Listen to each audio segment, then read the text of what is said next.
start off by introducing myself. I'm Eli Cooper. I'm the city's transportation program manager, and with me up here this evening, Bob Gorski with project lead from AECOM. We're here this evening to present to the citizen work group the PowerPoint presentation that presents the draft environmental assessment. Bob will go through all that, so I'm not going to steal his thunder.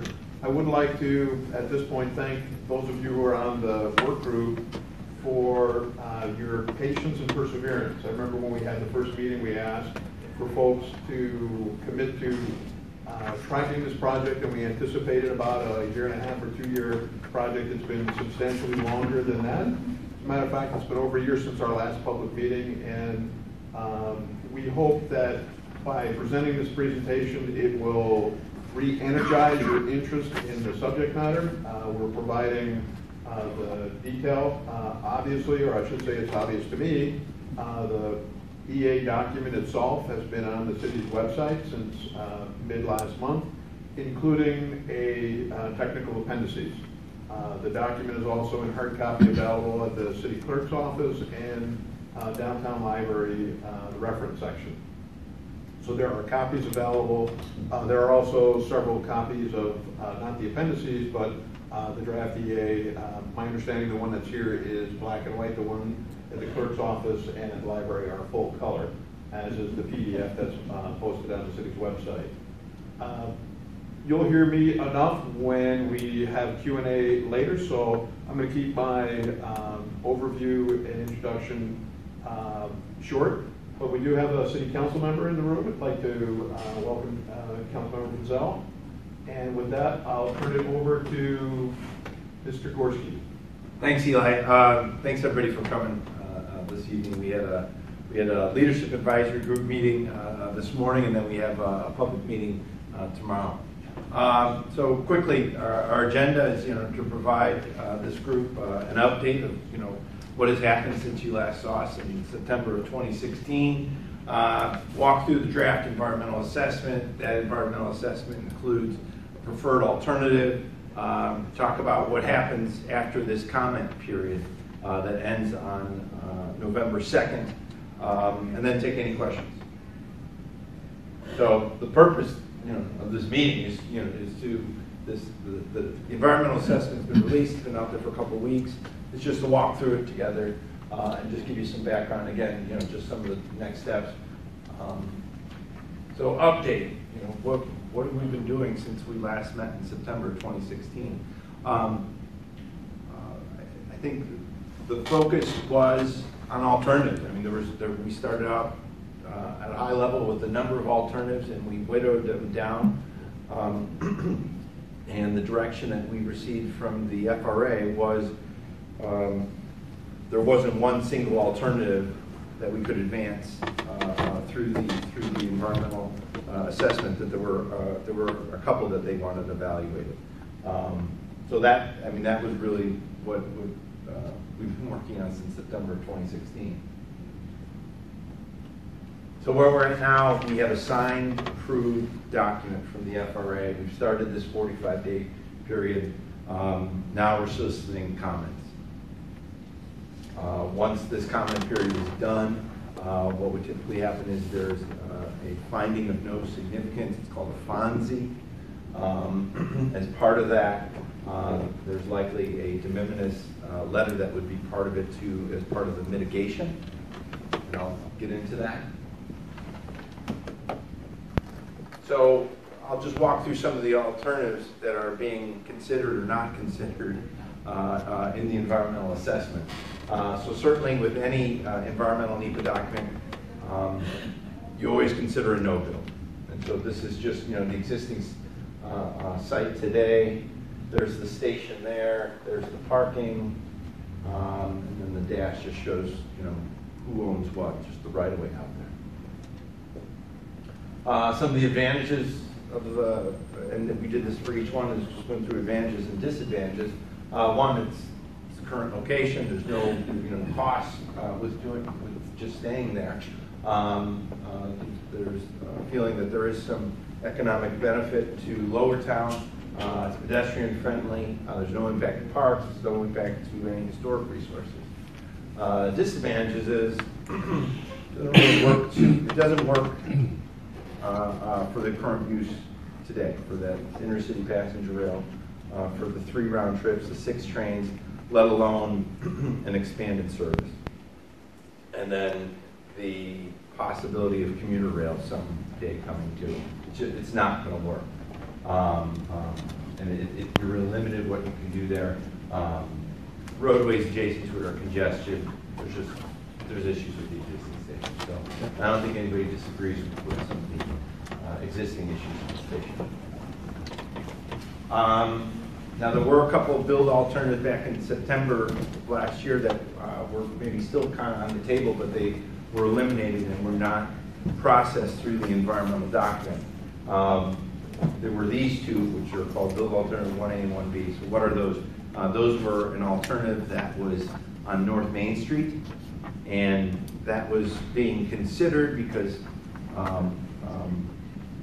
there was feedback that they wanted to use it as a development tool. The issue with these 2 alternatives was, in order to program the station, you needed to use up all the developable land, so there was nothing left to develop after that. So that was eliminated. Some other alternatives that were eliminated were what we called 3B, C, and D. These are all variations of alternatives that were being considered at the parking lot over at Fuller Road in Fuller Park.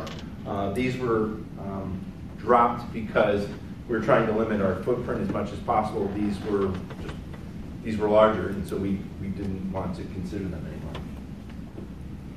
So this is the final list of alternatives that were actually put through this environmental assessment through the NEPA document, in addition to the no-build. This is 2A. This is at the existing site. It's an elevated station. This is 2B, again at the same site. The only differentiator here is that the station is on the ground as opposed to over the railroad. The third alternative is 2C. This is a reuse of the Michigan Central Station. There's just some of the advantages of these. One, some of the same advantages we had before in using the existing station site. I guess these would also be able to be ADA accessible, and it accommodates the future commuter rail. A lot of the same points that we had for the no-build.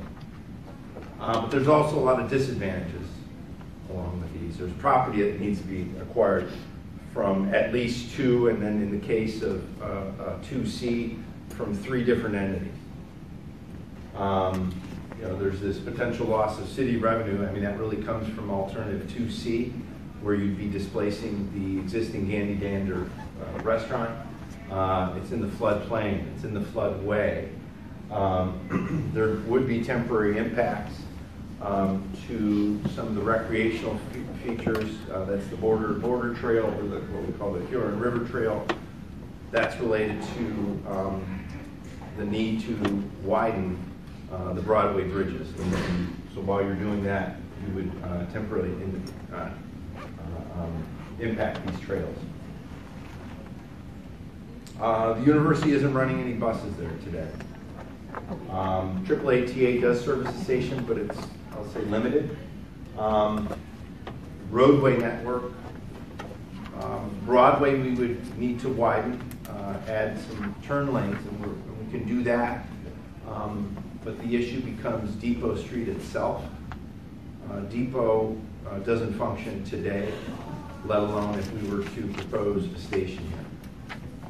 And so that was significant.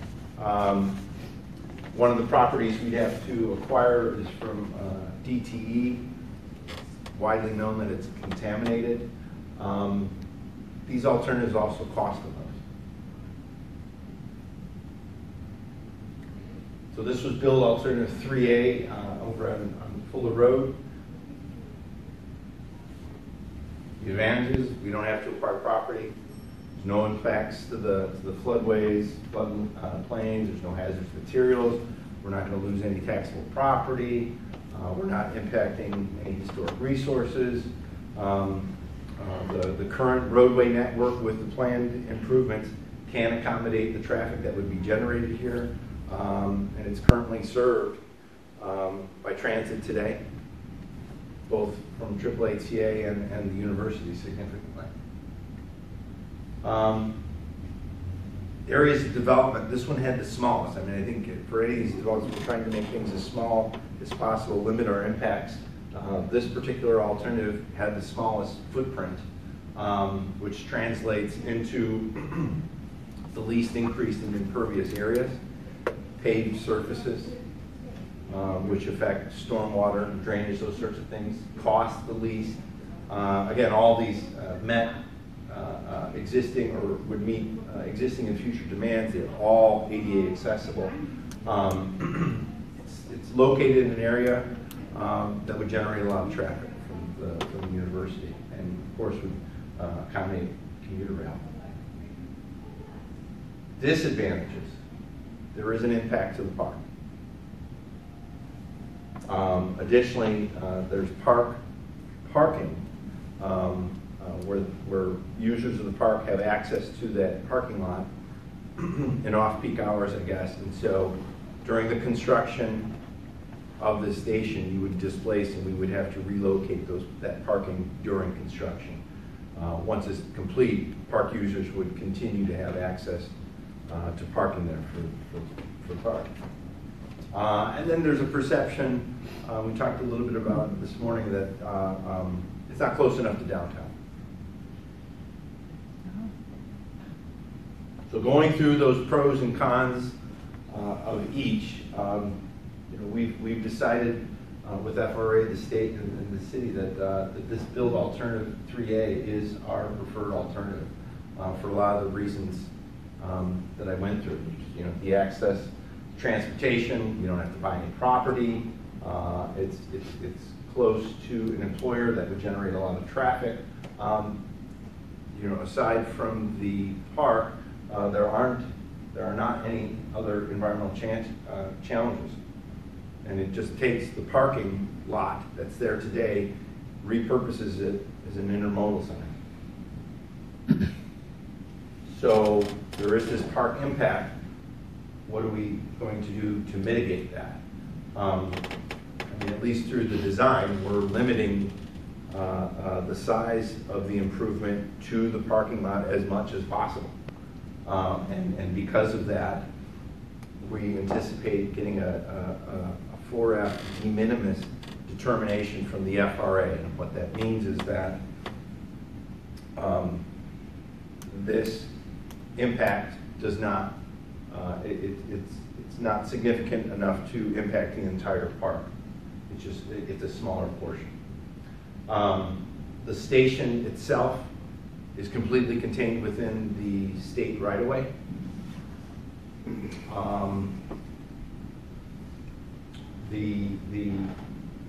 There would be provisions to enhance the park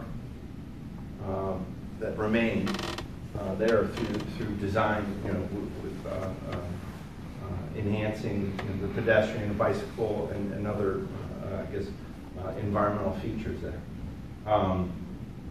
During the design process, we would also be engaged with the Parks Department to make sure, as well as the public, to make sure that this looks and feels something that would be appropriate there. Again, I talked about parking mitigation.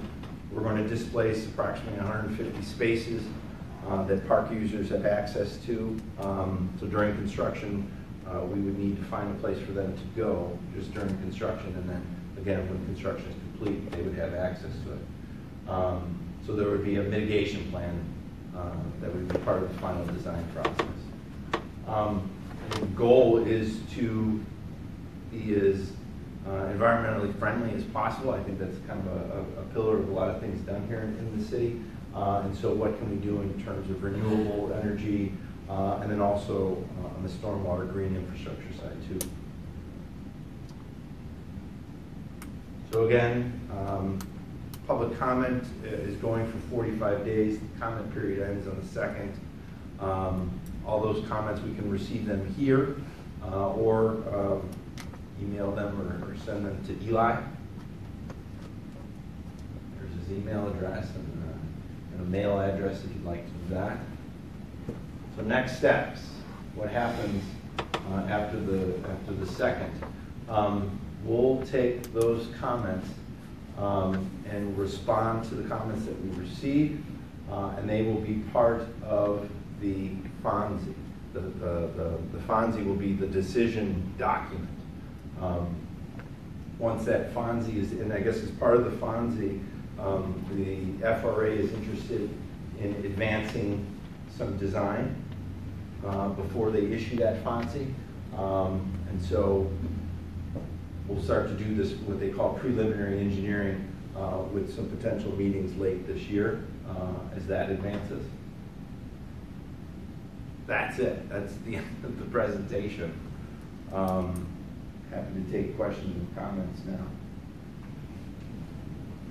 Thank you for that. And I want to reinforce that in terms of comments, although we're open to question and answer, and we'll be recording this evening's meeting, for your comment to be incorporated as part of the formal record, it is best that it be provided in writing.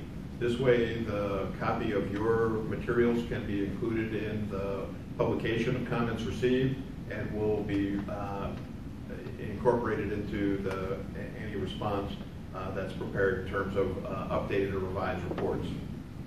So I'm going to hit that. And who would like to ask the first question? Please. Do I need to say my name and where I live or anything like that? No. Can't hear you.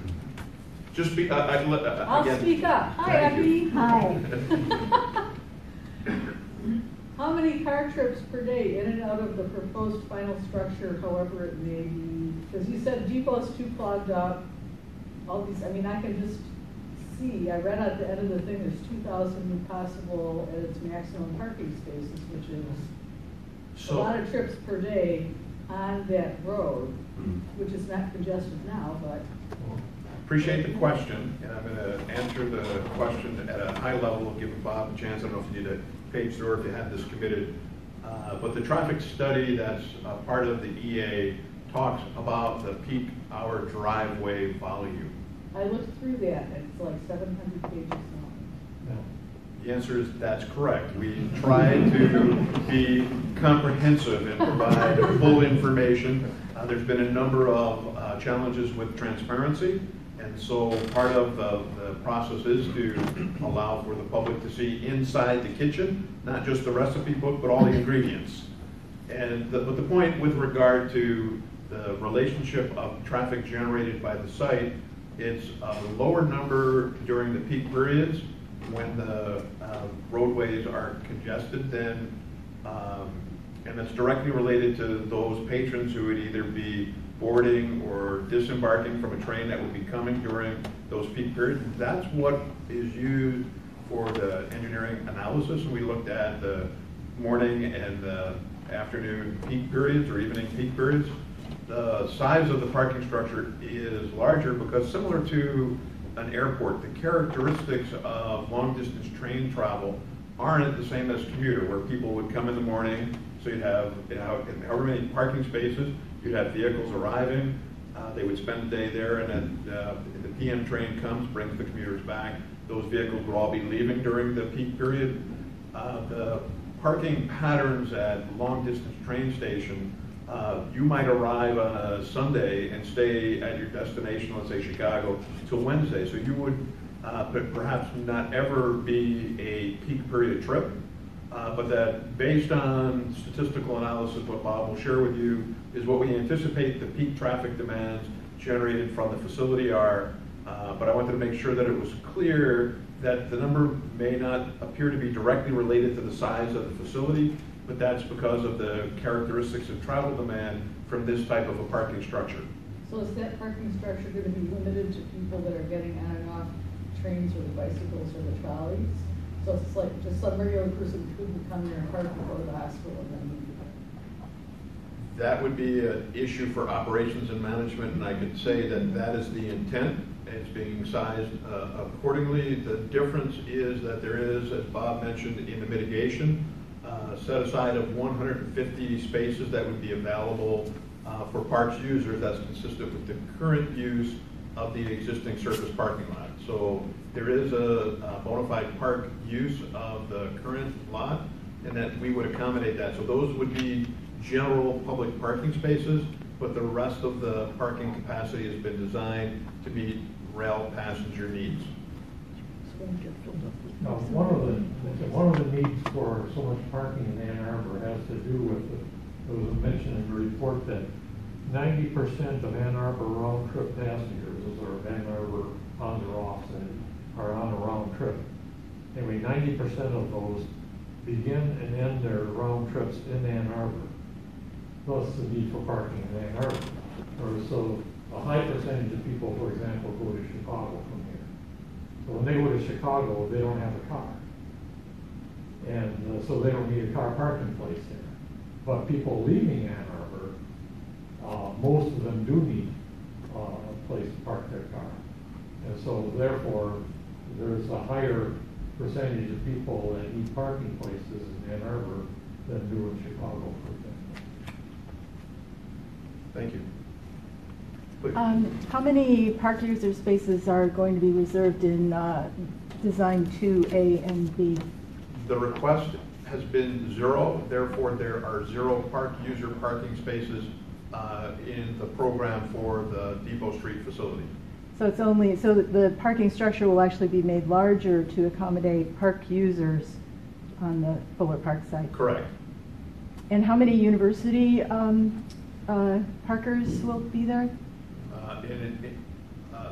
Any Amtrak passenger would have the right to park within the facility. There is 0, just like there's 0 parking committed at the Depot Street, there has been 0 consideration of any of the generators of the trips.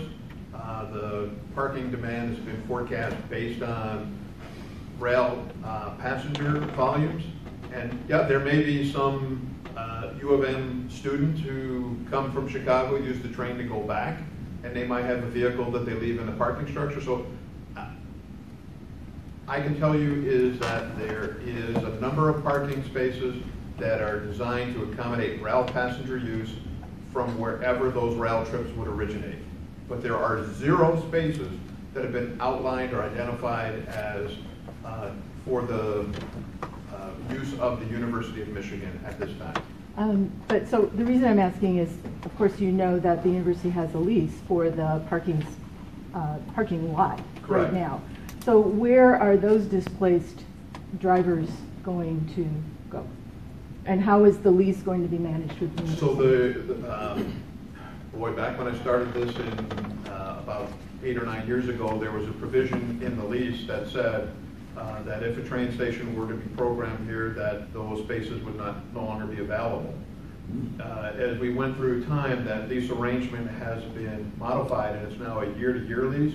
And because we know that this project will take more than a year through the design process, the expectation is that we would terminate the lease agreement with the university. Where the university employees would park would be the responsibility of the university to determine. Mm-hmm. So I have one more question on this one. Could you give us a page reference specifically to the design requirements for number of parking spaces for the train station for the model that you've got? So I'd just like to look at it, because something came up with 1,000 parking spaces, and I'd like to understand the background. Yeah, I mean, the number came from Amtrak in terms of what is the requirement, and then just the way it's configured. I mean, I can't design exactly. I think it was 870 spaces. I can't design it exactly for 800. It's how the site of the land is configured, and then I end up with the number I end up with. I can't build But I thought that earlier today, that Eli, you had said that there's a design document that the FRA uses, the 2013 design document, and I assumed that there was some kind of reference, like 1/3 of a space per something. So it's a little more complicated than that because we did use the Amtrak design guidelines to come up with a preliminary forecast for parking. The FRA reviewed that and provided feedback that number was too large, and then there is, and I don't know precisely where, it was part of the initial alternatives analysis. There was subsequent work done by the AECOM team that did an evaluation of similar type of parking and resulted in the current estimate of 870. Again, it's an excellent question. What I can do is, I don't have that information. There's a lot of documents over the past 5 or 6 years, but I will find that information and send it out to those that are here. Great. But there was a specific parking modeling exercise, and that information was made available at that time several years ago. The exercise, and there's a memo that we have that backs it up. Basically, Amtrak told us this is the number, and they have a model that they run. And what FRA asked us to do, they said, well, that's fine. Let's try to validate it based on the work that the state of Michigan is doing and their intercity rail corridor. So we got down to the level of detail of what kind of equipment are they going to use, how many seats are there, and kind of backed into it that way too. So there was a memo generated that basically served as backup to the number that we got from Amtrak. And we can provide. The size of the parking deck is way out of line with the other stations on the route. If you count the spaces on the Amtrak website, you come up with numbers like 20, 40, 50, 37, 30. Detroit has 50 long-term spaces available. Dowagiac is 75. Only Dearborn is out of that range at 400. It's a new station. So you would think that would be more representative. How many spaces are you talking about at this point in Ann Arbor? The requirement from Amtrak was 870. That is for full build out. I mean, so today we're at 3 round trips. This is going, that 870 number would accommodate 10 round trips. And so what we've talked about is we're not going to go immediately there. This would be phased. But it's a whole different level of demand you're talking about here. And Amtrak historically is the highest ridership station in the state of Michigan. So the Ann Arbor station has twice the ridership that emanates or originates in Detroit, and it's greater than Dearborn. So I'm not exactly sure of what metrics they use there, but these numbers have been drafted, reviewed, reduced, and that we're going to provide the parking in phases.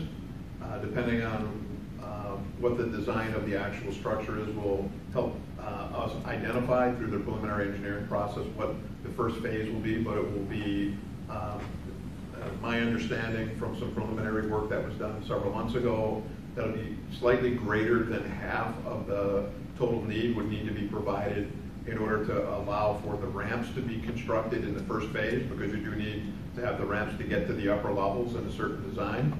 But that the intent is not to pop on the landscape a 5-story parking structure for not just the 870, but the 150 short-term users in transit, a 4, 5, 6-story facility in phase 1, but it would be something that would be sized through the preliminary engineering process to meet the needs as we understand them for a period not to exceed 10 or 15 years worth of future demand. But in that memorandum of understanding between the city and the university in December of 2009, there, in that document, it talks about the university being willing to fund 78% of a more than 1,000 space structure. So I'm going to just stop you there because this review is of the EA report. The MOU that you described is no longer a document of standing, that this project has been initiated under an FRA grant for the purposes of defining the Ann Arbor station, not the Fuller Road station. The fact that we are presenting a preferred alternative that is in the same location, it is a completely different project. There has been no agreement or understanding with the University of Michigan as it relates to any parking. The parking that's proposed within the context and within the covers of this EA have been designed to meet park users' need and the rail passengers' need. And that's it. There are 0 parking spaces that have been allotted to the University of Michigan within the construct of this project. And that's true for lots A, B, and C in Fuller Park as it stands now? That's correct for all permutations of the Ann Arbor Station project as it stands before you and the public in this review process. 0. All right, so I would like to make a comment on the question. So the comment is that indeed another station has higher ridership than Gibbon and Detroit together, in fact. Okay? And the question is, so you mentioned that the parking requirements for all alternatives are the same, to A, to B, to C, and 3A, apart from 150 spaces, right? But the alternative 3A has much better public transit access. Specifically, those 7 University of Michigan bus routes are the heaviest public transit corridor in the state of Michigan. It's something like 40,000 people a day use this bus route. In fact, taking into account that half of the Amtrak users are University of Michigan students, one can expect a reduction in car trips to train station because those same students won't be driving or taking Uber or taking whatever taxi or asking a friend to drop them or parking at the location, at the current location, but they would be taking University of Michigan bus, which run every 5 minutes and run until 2 a.m. and they are very well patronized. They will be taking a bus directly from the dorm or from the campus directly to the station. So is there any consideration perhaps to reduce the number of parking spaces because transit access is so good at this location, at location 3A on Fuller Road, and why are you using the same number for both locations even in, I mean, the constant is the number of passengers, right? It's not the number of parkers. Some people who park at one location may be taking a bus to a different location. Is there any consideration of this factor, the factor of public transit? There are net mitigation numbers in the traffic engineering report as part of the appendices that anticipate transit access to all of the station locations. The challenge is if we reduce a number by a higher percentage, it raises a question of where do you get that information? And there really is not a good source. So the way that we're anticipating metering the parking is that the first phase will give us practical experience with what we see. And so we're not going to be building the full deck in the first phase. And if it doesn't fill up, then we never have to expand it, and that becomes the ultimate phase. I'd like to be able to say that, but I fear that if I were to say that we're going to see a greater participation in transit ridership, therefore we want to design and clear a smaller building, if that assumption is wrong, we have a very large problem. And so we're going to incrementally phase in the project, and that's the logical answer based on what we can project. Since you're going to be building this in phases, how does that affect the cost of the station to begin with? I keep hearing the number 81 million and like that. It's not going to be the full 81 million if you're not going to do the full build out on the parking, are you? There is a little more detail about the estimate of phase 1 based on the concept design. We're very careful not to go too far in talking about phase cost estimate, because the cost estimation that's been done is for the purpose of comparing these alternatives at a concept design level. And so there are concept design level cost estimation techniques that applied consistently allow for that comparison.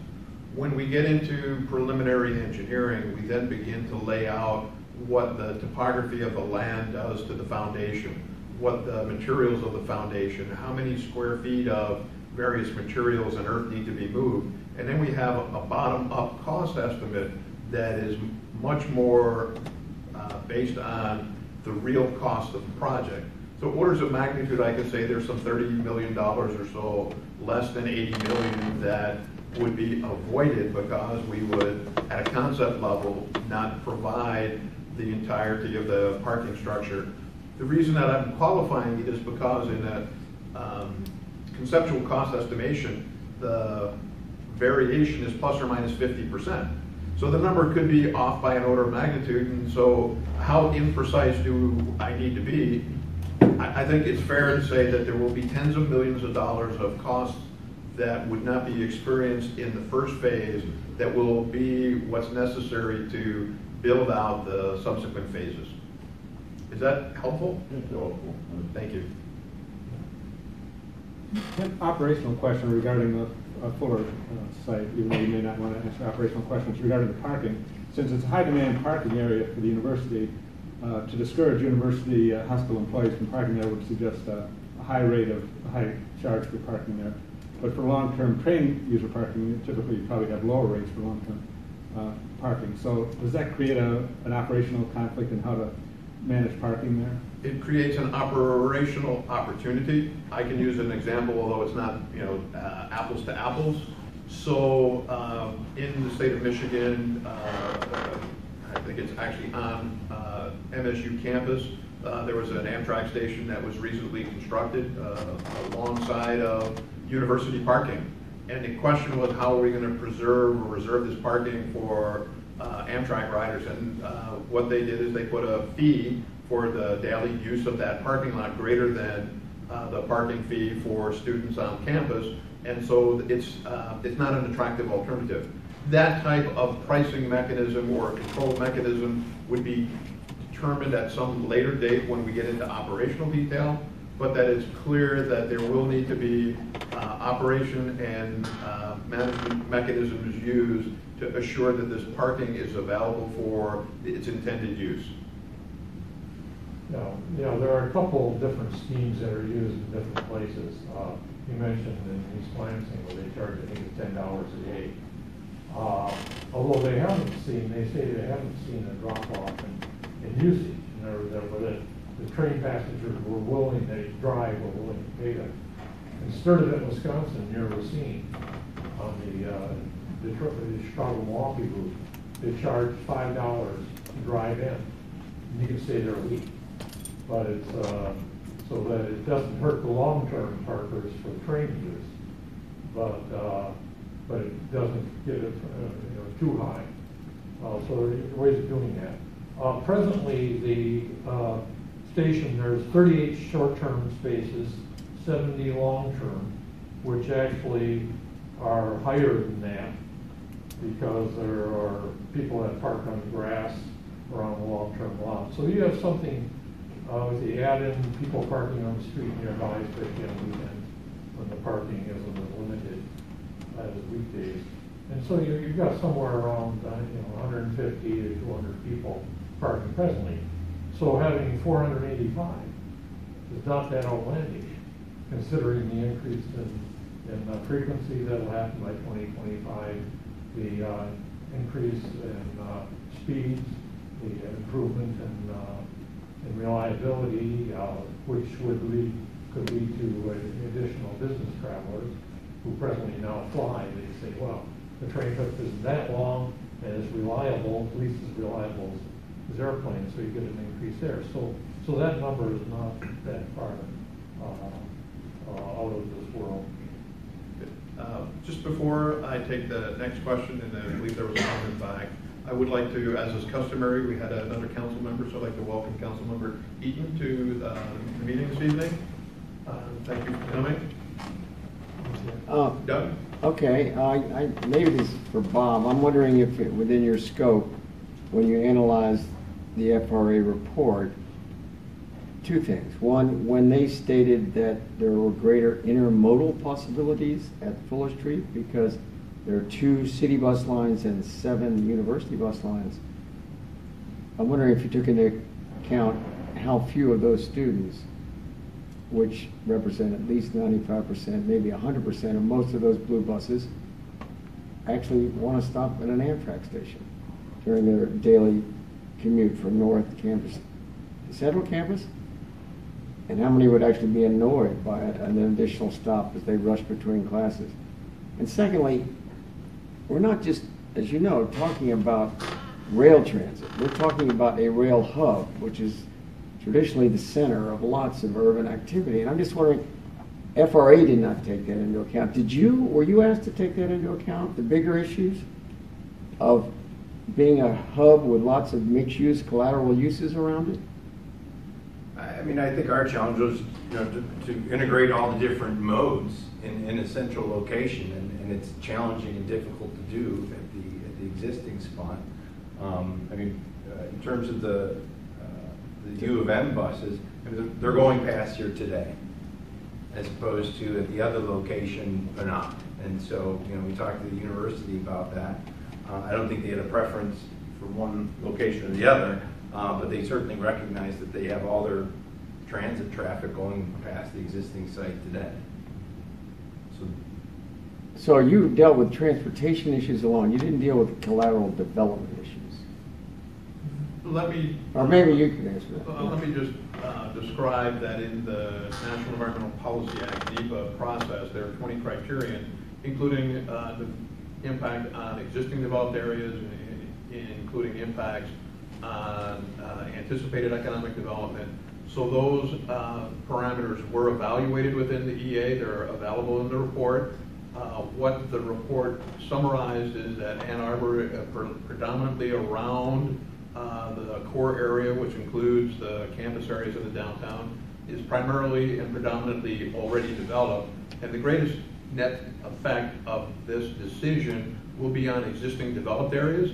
The report does acknowledge that there is marginally more vacant land in proximity to one set of sites compared to another, but that given the 20 criterion that we had to evaluate, the sum total of the considerations were, yes, there is or may be a difference in terms of immediately adjacent developable property, but that is minuscule contrasted to the amount of impact on all of us who are already here. Me? Behind you. Oh, the size of the parking lot, was that taking into account the U of M hospital employees and patients using it, or is that the size of the parking lot that would just exist, just because of Amtrak?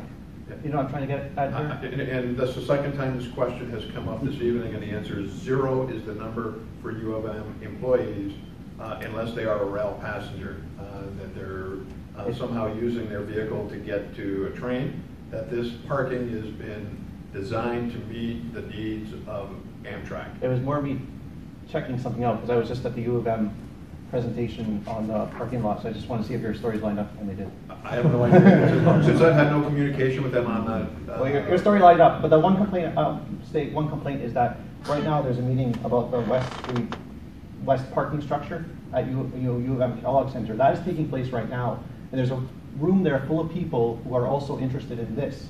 And then I bet some of the people here are also interested in that. And so my complaint is that these two meetings are at the same time. Let me say a couple of things. This meeting was posted several weeks ago. Yeah, it's more a complaint to U of M, not you guys. But that this meeting is actually a citizen work group committee meeting, and that our public meeting is actually not timed coincidentally with whatever the university is proposing. It is tomorrow night, and let me use this opportunity to invite everybody.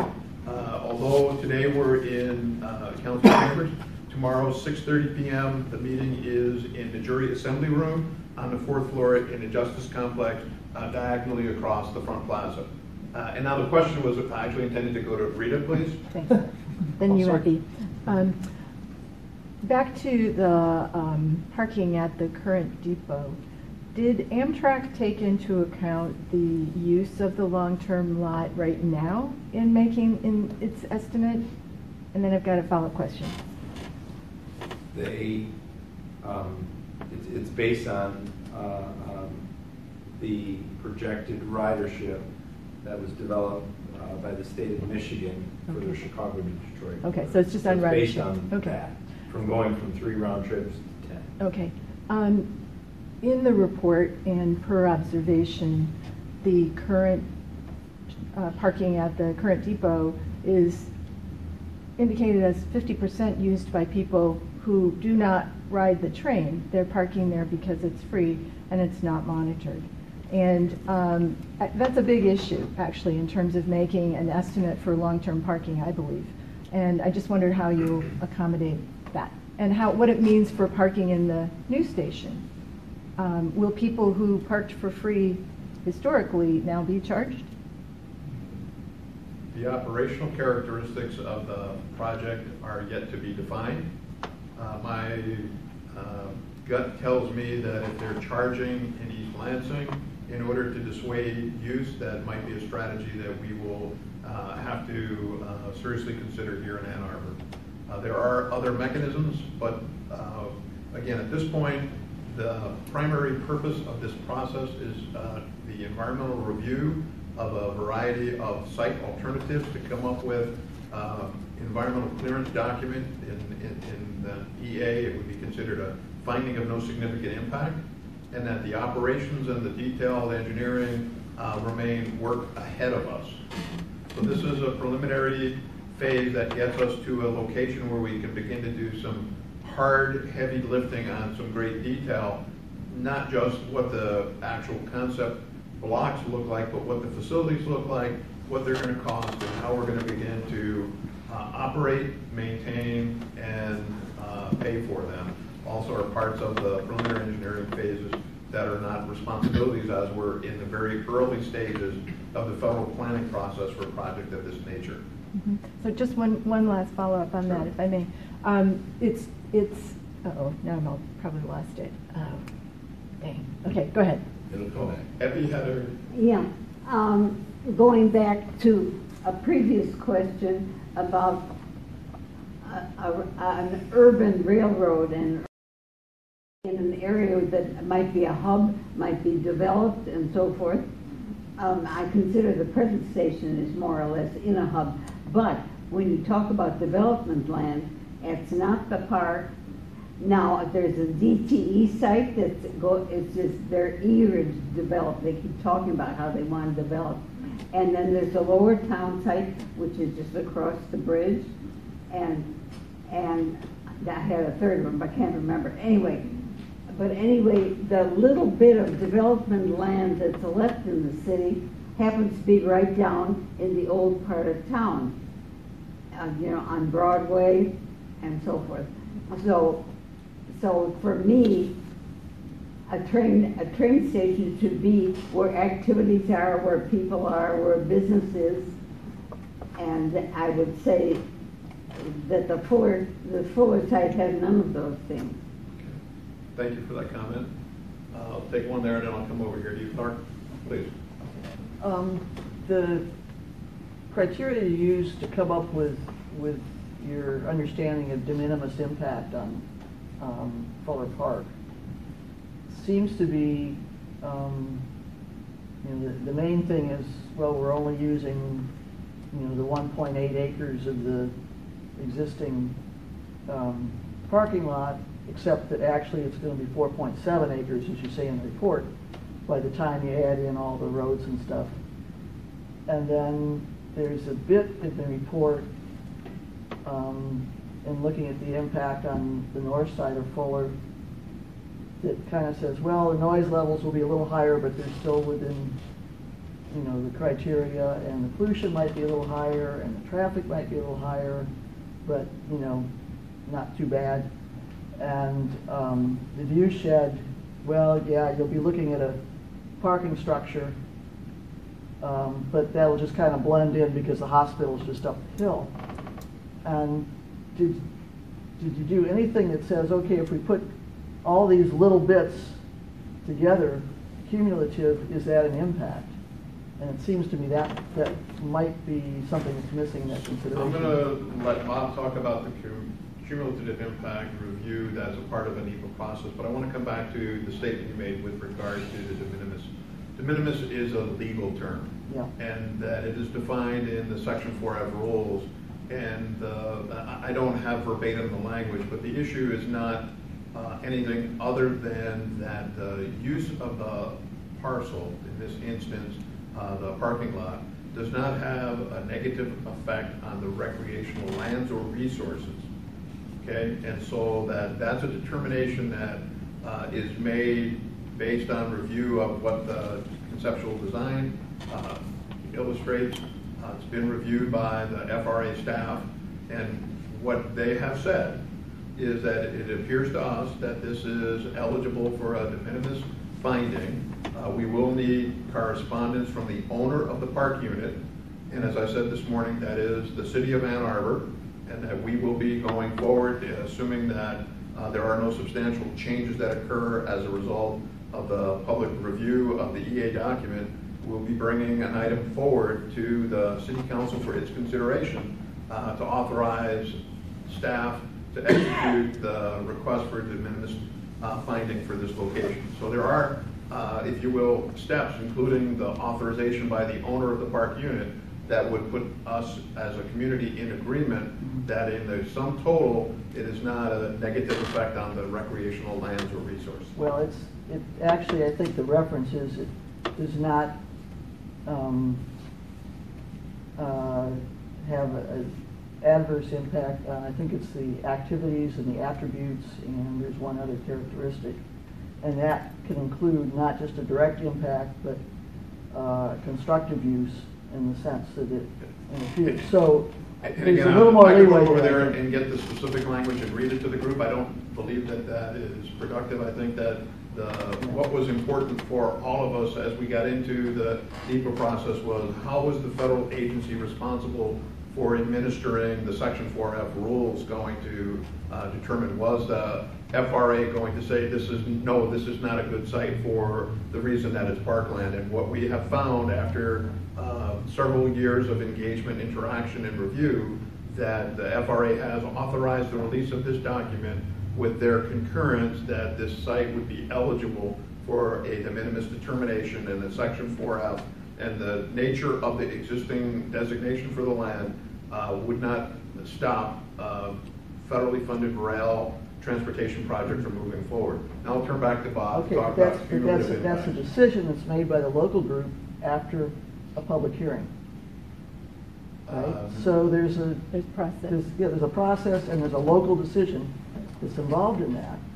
And And I we are want to going be sure through- that that gets heard at a public We are hearing. going through those steps as a virtue of the process that we're in right now. You talked about the cumulative effects. Looking at the grand scheme, the main thing here in Fuller was the park. I mean, in terms of transportation, everything else could be mitigated with some, like the roadway network that was able to accommodate. It could be mitigated by putting it on the Depot Street site too. That's a pretty Which is in a feasible floodplain, which we have to acquire property, which it costs the most. I mean, there's a lot of, I went through them before, there's all kinds of negatives that were associated with those sites. Okay, let's move over and take the question over here. Yeah, a couple of things. One is that I think it was Rita that mentioned that about parking, the current long-term parking guide being used by other than Amtrak passengers. I think that has been overblown by own observations over many years of watching people come and go from that lot. There's pretty much exclusively, I would say exclusively, Amtrak passengers.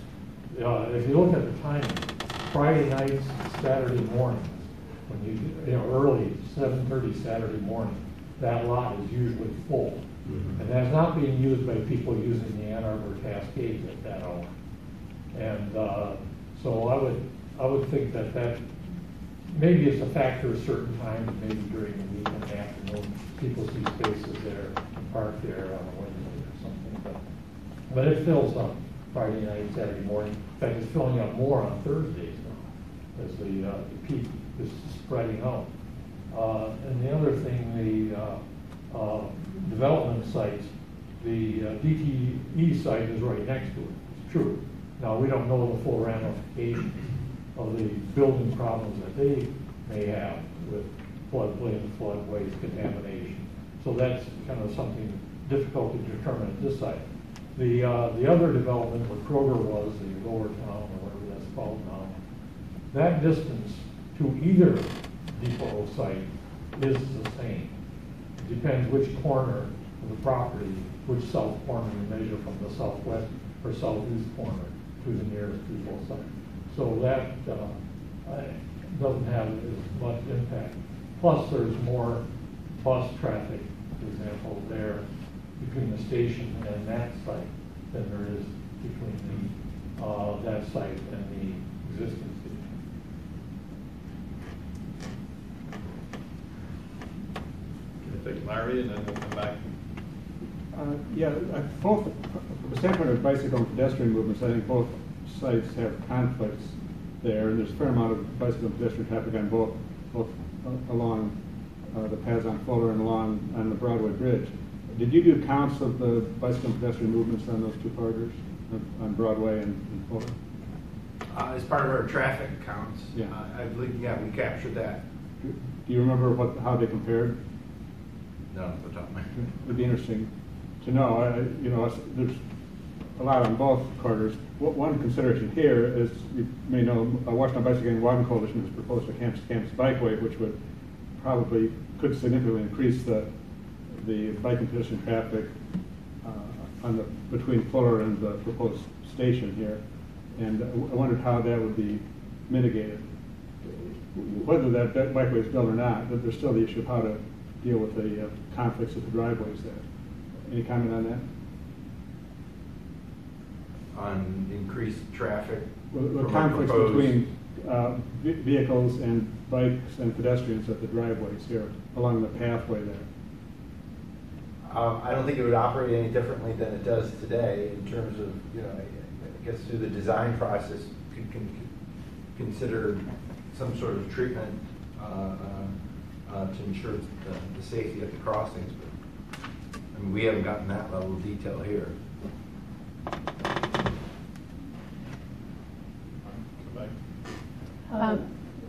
As I read it, I haven't got the exact figures in my mind. It seemed that this proposal at full build-out of Fuller would have been over about 1,000 more parking spaces than now. Is that correct? That's order of magnitude correct. No. My vision of this is slowly our valley is being filled with parking, and this doesn't seem a sustainable, attractive way to have our parks be a big parking lot. And also, when you add up to 1,000 more parking and vehicles, that does have an impact on the air and the ambience of the whole place, and it does increase the traffic. Right, and right now you're saying that the parking lot, this is just putting parking on top of a parking lot. That sounds okay, but it's a big deal. And it does have, I don't think it meets our sustainability of trying to reduce parking in the city. And a big park needs parking, that's right. But actually, if you had the current location, you wouldn't need to account for the parking that's needed in Fuller Park. Yeah, so I appreciate the comment, and I don't believe that there's anything within the context of this report that says that this is merely the substitution of a parking structure for a parking lot.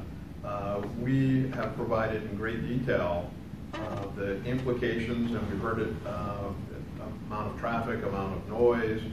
There are 3D visualizations of the massing of this facility as it might appear, as best as we can do at a concept level of design. So there is no attempt to, and I'll use an expression, hide the ball here. We're not understating what is being proposed. There is the number, I believe, is some 1,300 parking spaces to meet all the needs, short-term, long-term. The 870 is the long-term Amtrak need, but there is anticipated other users in the future. So I would appreciate that if there are specific comments about the report, that we can talk about that. And I don't believe that we have misrepresented or characterized this as merely making a substitution. We are abiding by the NEPA program requirements and have evaluated based on the enumerated criterion under the federal law what the impacts are, and that yes, there are standards that FRA has promulgated that says if you don't exceed this threshold, it is not counted as a significant impact. And that is the process that we've gone through, and those are the areas that we're looking for feedback or commentary from those of you that are here. Have we misrepresented the facts? Are there material facts that we have not disclosed? What elements are there that are incorrect in the materials that have been provided? And we look forward to receiving that input, and that's why the federal process requires a 30-day public review. The City of Ann Arbor cares about the community's engagement with the process. The federal EA requirements do not require any public meeting whatsoever. We are having at least 5 public conversations. So there are the 3 meetings this week. I've already presented to the PAC. I'll be going back to the PAC and the Transportation Commission next week. And we've extended the public review process 50% longer, not 30 days, but 45 days. So we're here, we're ready to work with you and listen and take comments, and we'll incorporate those as required in the federal process. Back to the item I forgot, which is a question about the size of the parking structure again. Since it's supposed to be an intermodal system that we're talking about, my thought is that people would actually not arrive in a car, and that there would be less use of cars than need for parking in this space. So I really feel like it's oversized based on what I think about this as being an urban intermodal station. We'll have buses, we'll have cars, we'll have Ubers, we'll have whatever, roller skates. Thank you for that comment again, and I hope that we're all right, because I am not here wanting to propose the largest structure in order to accommodate all the vehicles that the big 3 and foreign automakers can fabricate. The fact is that we are going to be providing the parking capacity in phases, and if we get to phase 1, about half of the full demand, and we never have to add a phase 2, we can all celebrate that, because we will have achieved the intermodality of the design. So I concur, appreciate the comment. We have an obligation to meet the FRA requirements to provide for a facility that they would be investing. That's what this entire process is about, getting environmental clearance for a federal investment in a project. And so that it's in the virtue of the partnership between what the responsible federal authority wants us to do, what the impacts and implications of what it is that we're trying to do, using the best available information to make these decisions. And I appreciate your concern. Eli, you mentioned the 870 units of parking. This is accommodate the train station intermodal, correct? That's long-term Amtrak parking, correct. Okay, and I will confess I'm coming into this just kind of a way observed a little bit. I look at Battle Creek and I look at Kalamazoo, which are also on the Michigan Central line, Chicago, and also have, or at least did historically, Western Pass hasn't been there recently to either of those stations, intermodal style transit, in essence that taxis and buses do come to these facilities. I'm certainly not seeing 870 structure, 870 units of parking. Is that a new federal requirement? Could you go into that a little bit further? When you use the expression new, what I would say to you is that as we began the design process and began to outline what the program would include, parking is obviously a constraint at the current location. The 70 or 100, however you want to count it, is an issue, and that both Amtrak and MDOT are making investments in the corridor, both in the fixed rail itself to increase speed, new modern cars. The anticipation is that based on a federal EIS for the entire corridor, that there's going to be increased demand. And so the demand for parking has been driven, and I know this is much to AECOM's chagrin. The Federal Railroad Administration has continuously pointed us back to the corridor Tier 1 EIS for rail traffic. And in that Tier 1 EIS, there's a complete assessment of ridership projections conducted by another project team that talks about what the capacity of the corridor needs to be. And they base any projection, what's the current experience, and as was said correctly before. Now, this is spread by city to city. The so Ann Arbor station has the highest ridership in the state of Michigan. You can take the next 2 or 3 highest ridership stations, add them up, and it doesn't achieve our trip originations that occur in Ann Arbor. And so it's based on those methodologies that this number emerged. It's based on ridership for the corridor projected by the federal and regional railroad process. And when I say regional, I mean Midwest region on the continental. This is much bigger than just what are the trips that are coming within downtown Ann Arbor to connect to the station. And those are the numbers.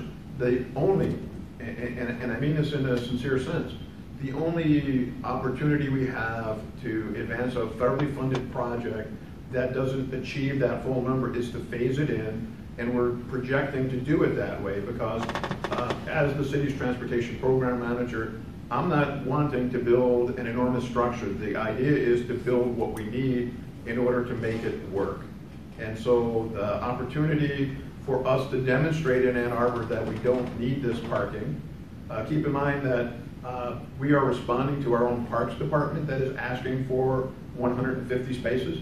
So some of the parking is for our own park users, and that's part of the project. And so I need to have a sufficient capacity to accommodate the needs as defined within the document.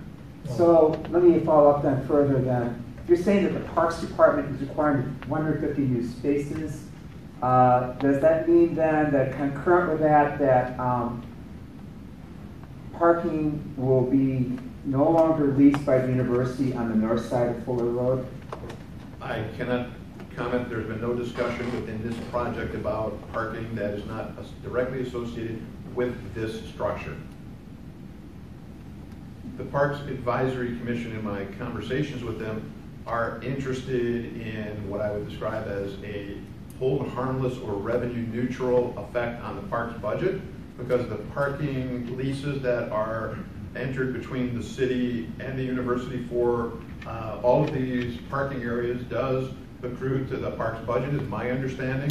And so they're expressing concern that they be, and I'll use the word held harmless, that they don't lose revenue that they currently appreciate from these leases, but that they recognize that this project is something that will provide and continue to accommodate park users parking, and the issue of revenue is something that will be addressed as we move down the line in further decisions that will be made by the community. Yeah. By the way, Jim, the Kalamazoo uses a nearby parking structure as their long-term parking. Let me, as I did this morning, please direct all questions and comments to those of us on the project team. The purpose of the meeting is to respond to questions and take comments on the EA, and if there are any dialogue that need to occur between other members in the audience, please take that into the side hall.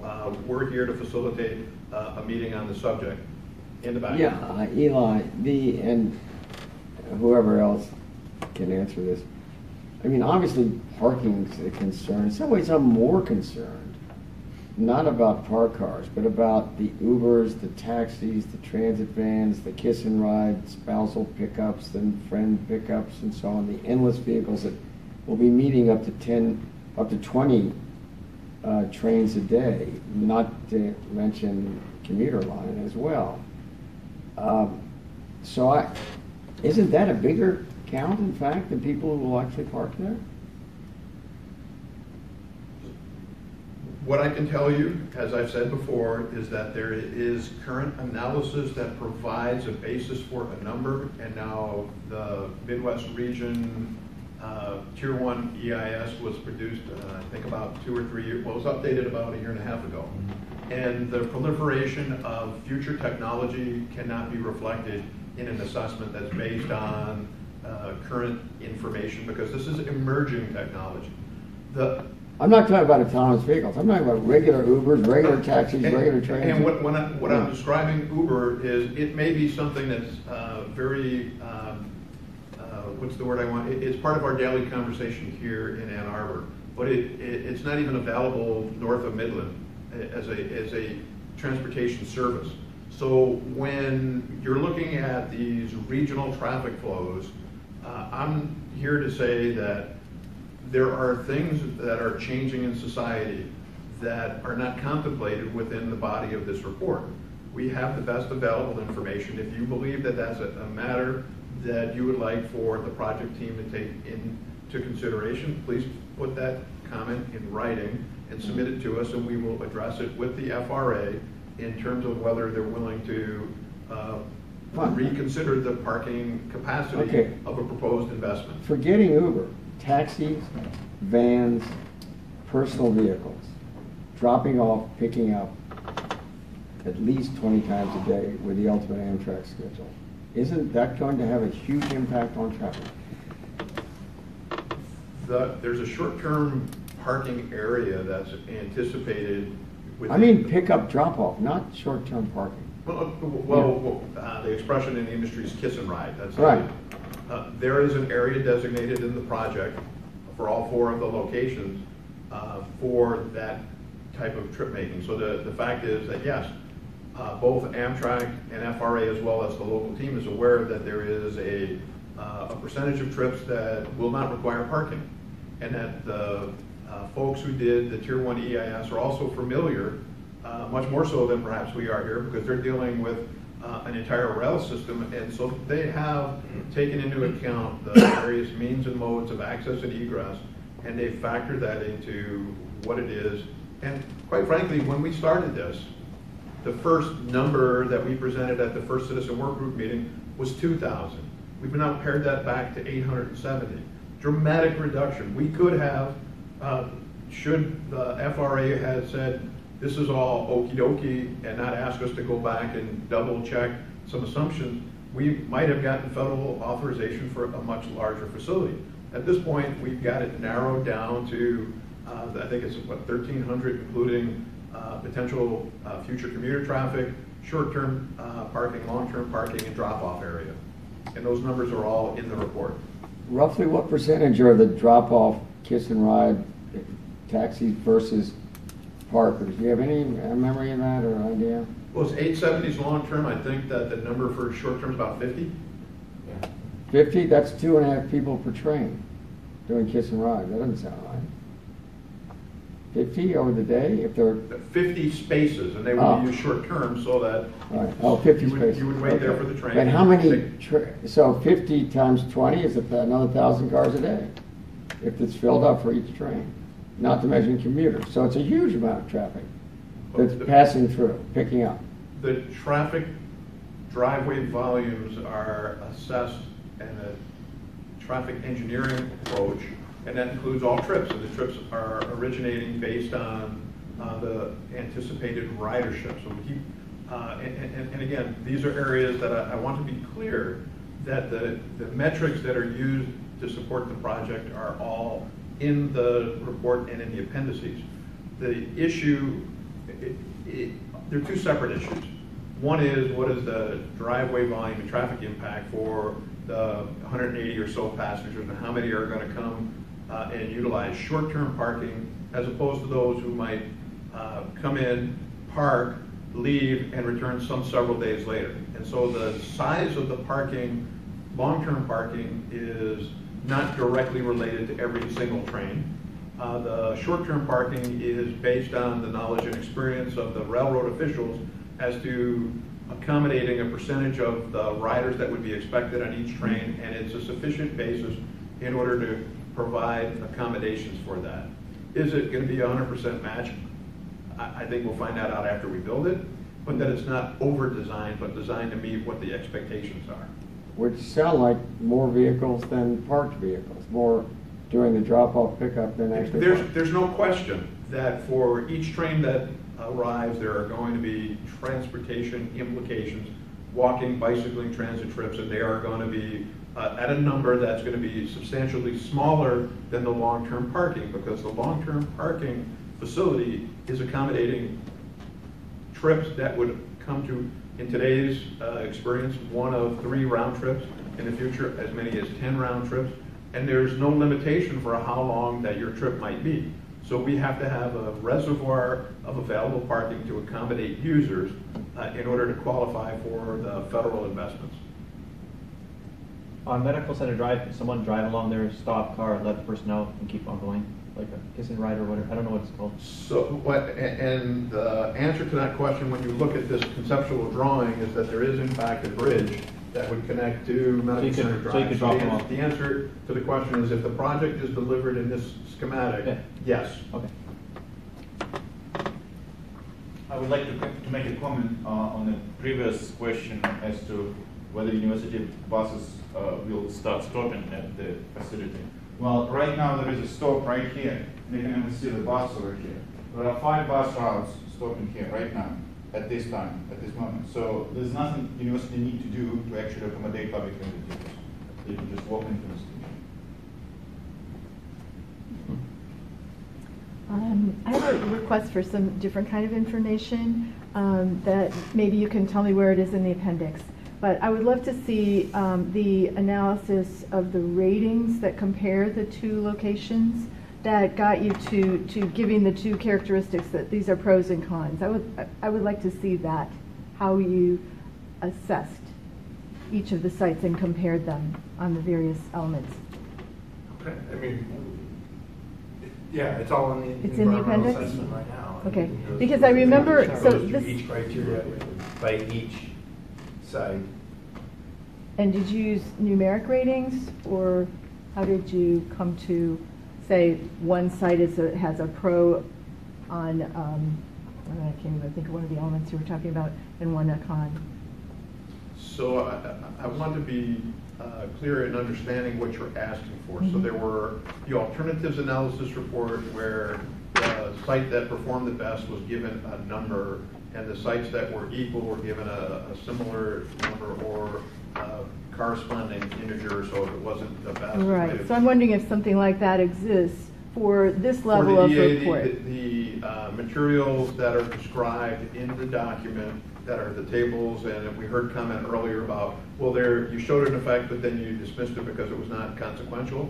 The methodology has been prescribed by the FRA in their guidelines, and the determinations are consistent with the FRA's required methodology. So there is not a numerical rating. There is a difference that you can report in numbers. So, for example, walk distance from parking to the station, that's a distance, but the impact of the amount of additional noise, there's a scientific report that describes the noise implications that runs for 3 or 4 pages within the body of the document. And the conclusion is that the overall net effect of this project is not significant, therefore it does not have an impact. And that's the level of analysis. Findings such as, are there contaminated lands? Yes or no. That's a binary, yes or no. And we report that some have, some don't. With regard to visual impact, again, we, at FRA's recommendation, provided the block and mast drawings that are in the report at their request, because how do you describe the visual impact? And that was a way that accommodated their interest, and we understand that it's not ideal, but that's the best technology that's available to address or represent that impact at this time. Okay. Well then, I'm going to ask that you post this information as soon as possible so that we can look at those lists side by side of the pros and cons. That would be really nice. It's all in the EA report. The pros and cons? The slides. The slides that are here tonight, I don't... Oh, these slides? These slides, again, Robert, Communication has that responsibility. You heard that comment this morning. Right. We will get this up as soon as possible. That would be great. Yeah, thanks. On just a more general matter, could you bring up where things stand?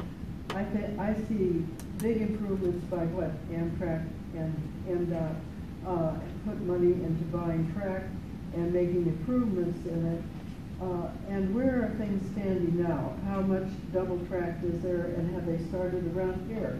And where are the other double tracks, and how are things going on? How quickly are there going to be more trains and so forth? So immediately behind you is an MDOT Office of Rail representative, and I will ask Jeff Martin to join the conversation if you could provide some information about where the progress is with the department's project. Yeah, I know Amtrak is currently working on developing a schedule to 110 miles an hour. So I think all the work, we have an infrastructure group in our office too, which I'm not a part of, so I'm not privy to where they exactly are, but Amtrak is running speeds at 110 miles an hour to develop a schedule for reduced timetables right now. That I understand, and I'm very glad that certainly Millions was working on scheduling, which is very important. But the element of how being able to do it, realizing that you still have to stop and go through populated areas, if you slow down, and how much time change there would be is what, less than an hour probably. It improves if they eventually got it all in. But I was asking, I can remember going to the opening of the Dearborn plant, and they still didn't have the double tracks in completed. And I was wondering where that double tracking stands and the improved tracking stands currently. I know that there are certain sections where you can get to 110 miles an hour for a period of time from Kalamazoo on. I wondered what was happening since you started applying the new improvements with the money on the purchase right away. Some of these, I would have to get back to you on some of these questions. We can talk afterwards. Nice to be here. What's happened right around here? Have we got any double track started? What I can speak to more directly about the City of Ann Arbor track, there is no double track within the City of Ann Arbor as we are here today, and that the project anticipates, unless commuter rail service is initiated during the planning period, which is through 2035, that there will be a single track through Ann Arbor to meet the needs for intercity passenger rail service.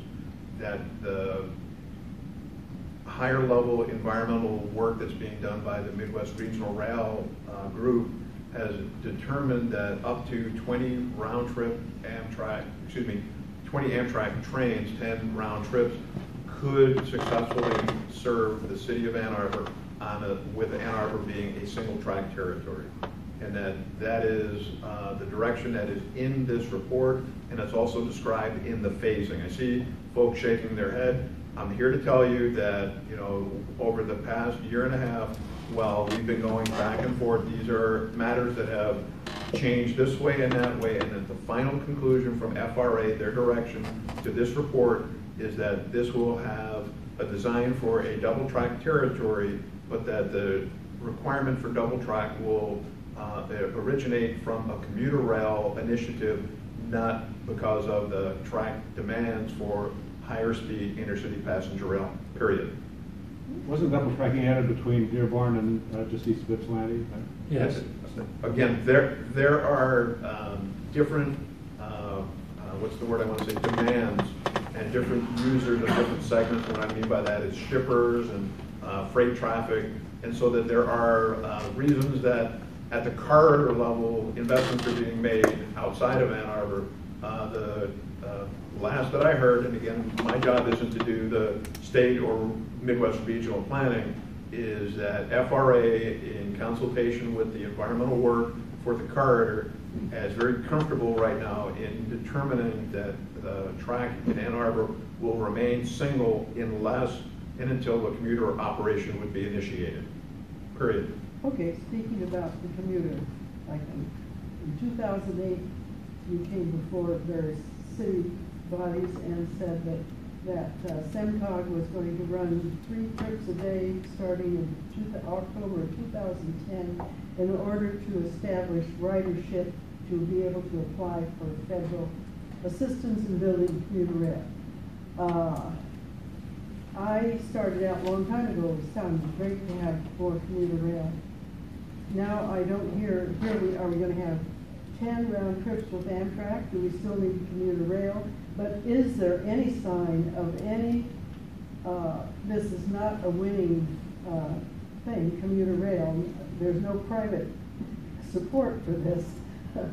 What's your real assessment of where commuter rail stands? Thank you for that question. And where commuter rail is been accommodated by a variety of interest over the past decade or so that I've been with the city. It started when I started here at SEMCOG was handling it. Then the most recent incarnation, to quickly get to your point, the commuter rail service between Ann Arbor and Detroit was a component of the RTA village vote. That vote failed, and so at this point, there is not a program outside of the RTA revisiting its request for a millage. There's been some discussion among parties about could there be a two-county Wayne and Washtenaw compact to support something, but that's would be more hearsay. There's no formal action in a governmental body that I can point to, other than that this commuter rail service has been embraced by the RTA, and that we are carefully watching the RTA board in its deliberations, whether they go back to voters in 2018 or whether they choose to wait until 2020. But that is the current financial mechanism that can initiate commuter rail between Ann Arbor and Detroit, as I understand it. So what's your own assessment of how quickly there might be commuter rail? I am not a political pundit, and I am not going to answer that question. But I appreciate the question. This morning, we talked about phasing and also building on top of the parking structure in Fuller Park to provide housing, offices, research space, etc. And so I'm wondering about phasing with respect to that, because that was proposed as a potential funding source for the structure below, which would require reinforcement in order to support a structure on clarification top. for those who were not in the room this morning. There was a comment from a citizen about the potential for air rights development. You will find very little, if anything, in this EA that speaks to such an opportunity. It is mentioned. Development on top is mentioned. It's mentioned, but it's not included in any of the analysis, and therefore it is not a component that we're seeking federal environmental clearance for. There is what I would describe as a policy handle that if, as we move forward into the preliminary engineering, does this type of opportunity emerge, that would be something that we would have to open negotiations with FRA in order to see whether it fits under the current, well, I said the anticipated environmental clearance. But there is, when you look at the program, the building is what, 8,300 feet? Square feet, yeah. Yeah. The station. For the station. And that's, there is no line item that has additional building beyond that which is described. So there, yes, as part of the summary of this meeting, the issue has come up again, but it doesn't change the material fact that what we have a cost estimate for is a station that holds itself up, if you will, parking that accommodates the long-term demand of 1320, and it doesn't have additional investment anticipated in order to support future joint or economic development on top of it. That's not what the cost, it's a cost estimate designed to have a super strong foundation. And that's the clearest indication I can give you that this project is as advertised. Could it change? Until it's built, the answer is potentially yes, but any changes that are made will have to be reviewed with the Federal Railroad Administration, because they're the federal authority with the authorization. And so a concern I would have is whenever something like that would come up versus the public's vote. Because to be straight with the public and what to anticipate would be really important. And again, the comments were made this morning, and I indicated that's a comment. I appreciate it, but it's not part of our program. Same questions coming up or comment, and I'm saying it's not part of our program. If it comes up again tomorrow, if it comes up from City Council, We are not at this point as a project team anticipating accommodating development above what is in the program. Could that change? Yeah, that's part of any design process, but we're looking for the environmental clearance that is necessary in order to advance this project to the next level of design. And that's really what the conversation is about. Have we provided the right information consistent with the federal rules and responsibilities for them to authorize the change of the preferred alternative to the selected alternative that will be announced through a draft finding of no significant impact document, should we be so fortunate as to see that. Didn't Ann Arbor get a chunk of that money, like millions of dollars, towards the depot at 17 million, seems in my mind, with a deadline that had to be used by, say, the end of this year?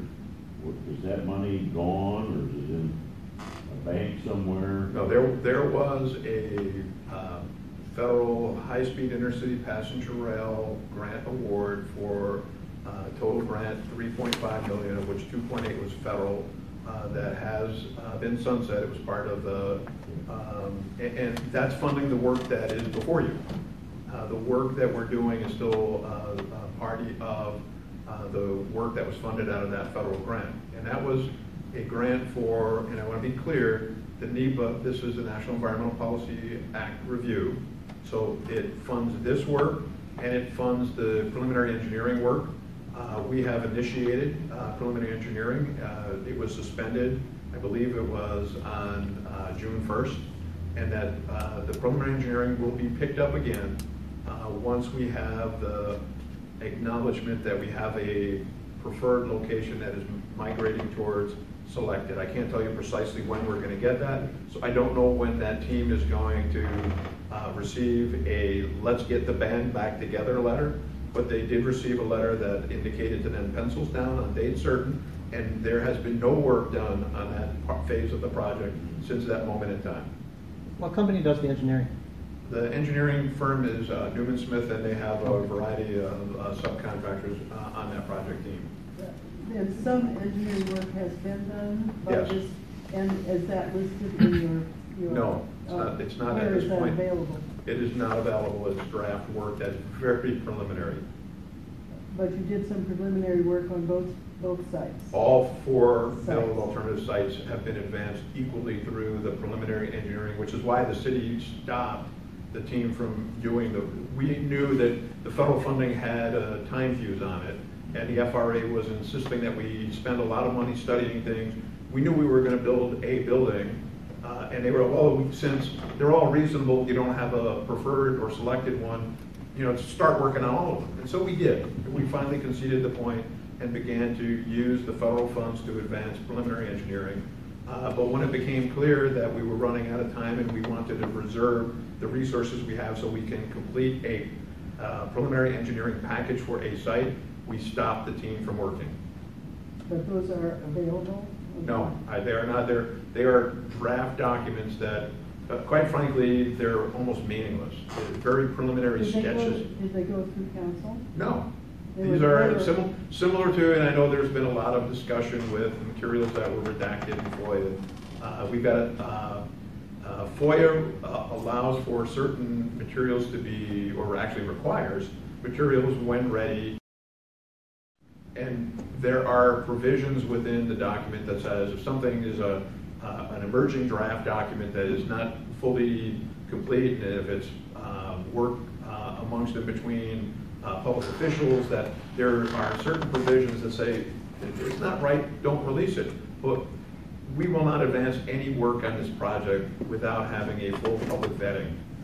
That is the Ann Arbor way of doing business. And I'm not in a position to say that we're going to provide draft information where historically on this project we have not, and it's extremely preliminary.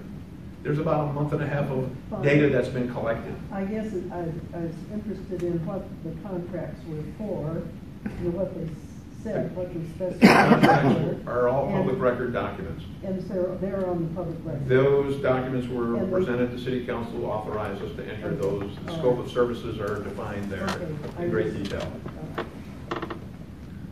Okay, just for the purpose of administrative detail for this meeting, it's advertised to end at 8:30.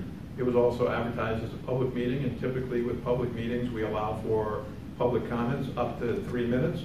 I know we've had an engaged conversation, and we haven't necessarily restricted it to the citizen work group members only. By show of hands, are there any members who are interested, of the audience, who are interested in using public comment time to make a comment? I just want to make sure I reserve enough time at the end for those comments to have full airtime. You're Just 30 seconds. Members of the group. Any public comment that is a part of the open public comment period, and if you're a member of the group and you want to take off your group hat and make a public statement, I'm not going to prevent you. This is open public time. So I see one hand. Just 30 seconds. Two, okay, I see 3 hands. So what that tells me is I'm gonna, in about 7 minutes, 4 hands, in about 7 minutes, I'm going to take the last question and I'm gonna turn to the 4 individuals who indicated that they want to make a comment. At the end of those comments, the meeting will come to an end. I hope that's acceptable as the process. I see folks nodding, so let's continue. Who has the next question? We're not into comments yet. We're still engaged in dialogue. One thing I noted both in this and looking at the sites, the city AATA has a circle route that hits the depot every half hour. It does not go to the Fuller site. And the Fuller site has over 500 buses going back and forth, as Talbot mentioned, that this is almost entirely inter-university traffic between the campuses. My understanding is that when that lot of this location fills up, there's no stopping, the university people don't stop there. And I don't think the AATA stops there either. And also, Greyhound is locating at the depot now. And at one time, you had invited the Greyhound to join in the first operation, and they at first said yes and then said no. And when you look at the traffic situation, you've got a boulevard that you have to leave that on the turn right, and you have to design this Detroit turn and so forth and so on. Every place from Fuller, to get to it or leave from it, you have to go through major intersections and lights that do not exist on Depot. On Depot, you can go north, south, 23, you can go almost any direction immediately and with much less traffic stops. And I appreciate the comment. What I would suggest is that you would look at the traffic engineering report that's in the appendices, and if there are specific statements or statistics within that report that you find issue with, please report those to us in writing and we will review that. Additional questions? If not, we can move on to comments. Okay, so for the 4 folks, we'll start in the front and work our way around. Gentlemen, thank you for offering this forum this evening. Thanks for the opportunity for the public to come in and review the hard work that's put into this. I know it's not been an easy process. I know it's been controversial. You'll forgive me. I have a great deal of skepticism in terms of the process. I had to leave early this morning. I was at the morning leadership group meeting. And we did go into considerable discussion regarding the information that's been FOIA'd. I have to tell you, it is very, very poor PR, and it certainly raises a lot of concern to the public. I think on whatever people's positions are and what they'd like to see with the site. Whenever you see documents that are put in a FOIA that are almost their pages completely blacked out. we aren't a black operations system here. And I realize, yes, the state of Michigan may provide that, for that. But frankly, the state of Michigan is probably one of the less free states in terms of public information. And just because you can doesn't mean you necessarily should. That's my normative comment of the evening. I think the second question I have is the 870 spot figure that you came up with earlier. I have a great deal of skepticism regarding that too, in terms of how that number is done. And I think you could come up with a variety of factors which will come up with that. But frankly, the key factor that I have here, and really the thing that I have more than anything else, is that I feel that we are using city parkland to help facilitate a facility and eventually an amenity for the university. And that shouldn't be the role here. Should something eventually be built here, and if it has to be on Fuller, the university has to give back. And I'm seeing a man shaking his head here. I'd be happy to hear what his thoughts would be on that, with respect to that. But frankly, there should need to be a fairer thing here. Our parks are not our promise to the future for the citizens of Ann Arbor. They should not be a giveaway, public or private, to private interest, nor to the university, and that relationship needs to be defined. Thank you. Thank you. Just a quick comment. The Wall Street, I think it's Wall Street, is it Wall Street? The Wall Street parking lot that U of M made actually looks incredibly good. And it's that parking lot that has kind of changed my opinion, that parking lot surprisingly can look good. That when you get to the design phase of this thing, make sure it looks good. Because it's not so obvious that we'll be able to actually see the train station. I don't know how to, that something there has to look good. People always complain that, it's on parkland and stuff like that, but at least make it look good. That's it. Third comment? I think I'm going to have John. I was working my way around in Okay. 3 minutes. Well, I was going to respond to his comments.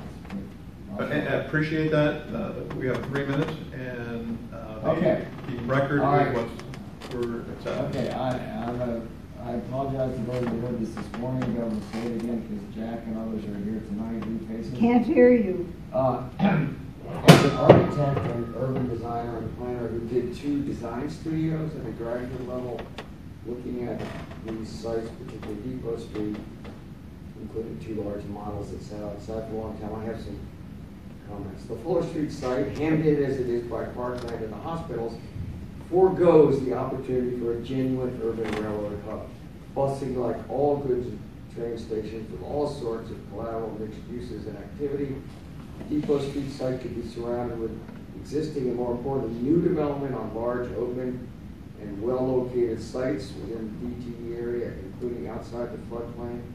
My 2 studies have shown that well over 1,000 people could live and work on the extended site without building in the floodplain, in addition to people who would also shop, dine, drink, stay at a conference hotel, possibly there, or above the railroad, as is typical around the world. This TOD site would offer a timely development alternative to the diminishing number of sites downtown, while generating considerable tax revenue and starting a secondary downtown hub. Critically, the station could be serviced not by 1, but by 2 major streets, as people have pointed out, with drop-off and pickup spots on 2 levels. As for the issue of Depot Street backing up from Main Street, as referenced, it was already unworkable. At rush hour, well, that's true, but there's room to add a 3rd lane in the middle that could be a reversing lane to deal with rush hours. There's physically space to do that.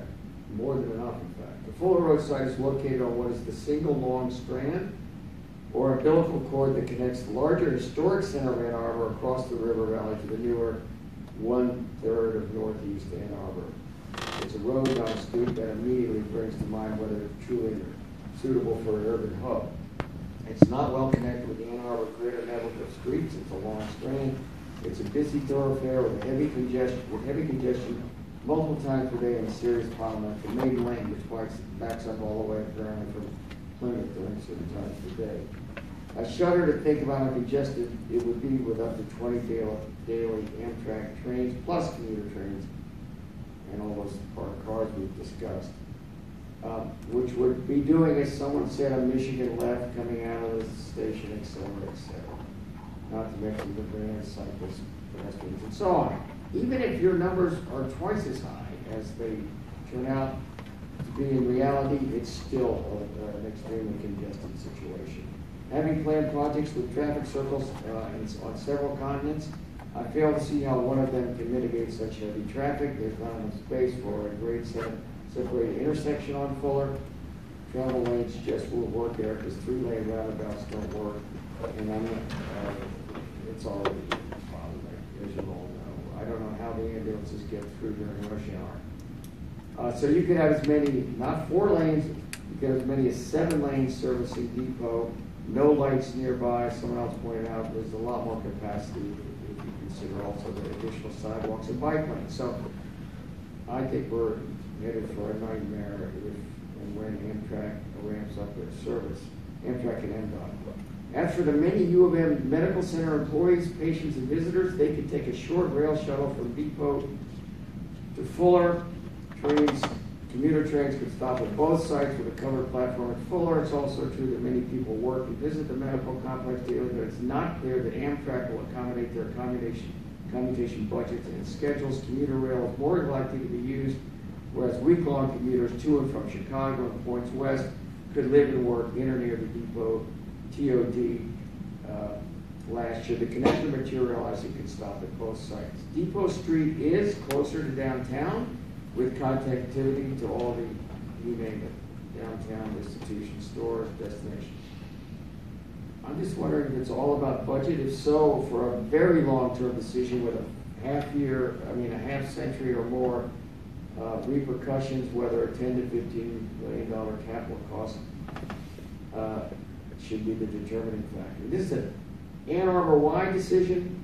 It's more important than moving U of M students between campuses or on blue buses, and I beg to differ. The students don't get off. The bus may stop there, but students don't get off. Right. They don't go to the Amtrak station. They're trying to get from one campus to another. Indeed, this. You have 30 seconds. Okay. All right. I'll end up. This is a decision which we thank you for having an open discussion about. That's a lot more than providing accessibility to trains and fulfilling FRA criteria. It's about capitalizing on a huge opportunity to make a vibrant hub with rich collateral uses that welcome people to Ann Arbor and make it a more competitive, livable place. Thank you. Thank you. Yeah, I was on the original Depot committee for the present Amtrak station about 35 years ago.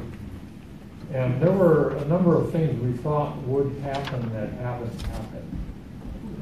One is just west of the Amtrak station, we have a brand new building there.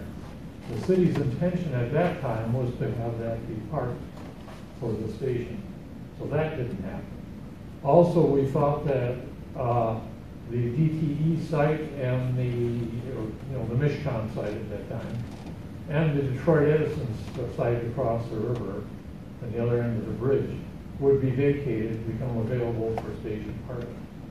That hasn't happened. Detroit Edison is there, actually they've enlarged their operation there. And what's going to happen with the Mishcon site is a real question. You have, as you mentioned, problems with floodways, floodplains, contamination, and so forth. The other developed site where Grover's used to be, Lower Town, that's been a long time coming, if it is coming, we don't know when. So from the point of view, I look at it from the point of view of the passengers. The present location is very, very congested at this time, both in space and within the station, waiting room space, especially in cold weather. You don't want to wait outside. Also, with the additional bus traffic there now, with 8 Greyhound stops, 2 Miller Transportation stops, plus 2 Amtrak bus stops that connect to Toledo with the Eastern train. The taxi stands that used to be in front of the stations are not used as taxi stands anymore. And so they're trying to fit in taxis and Ubers, Lyfts, and private automobiles picking up, dropping off people. It's all very, very congested there. And I don't see how Depot Street would be able to handle the increased traffic that is projected for this. I agree with the conclusions of the report, and that the best alternative is 3A. Half of the report indicates that about half of the Amtrak passengers now are students. And putting the station where the bus is taken by students, they certainly aren't going to get on and off at every bus, but they do have the ability to do that, since it's easy to have a bus stop on the road in front of the station. And some of the university buses, the university may decide to have them go into the station so that they have better shelter at that time. Same with the ATA bus. And if the Ann Arbor Connector light rail or something like it is built, this is right on that route, trying to serve it at the present location, gets you way off the route between North Campus, Medical Campus, Central Campus, and downtown. So I think that this is the best alternative that has been examined. Thank you. Okay, thank you. And I'd like to, at this point, thank everybody for your patience and participation here this evening. Please remember to provide your comments in writing. You can leave them here with Bob and I this evening. You can send them to my email account, ecooper@a2gov.org, or you can send it via the old, I guess they call it snail mail, to my office address. It's all available on the screen. Again, thank you, and get home safe this evening.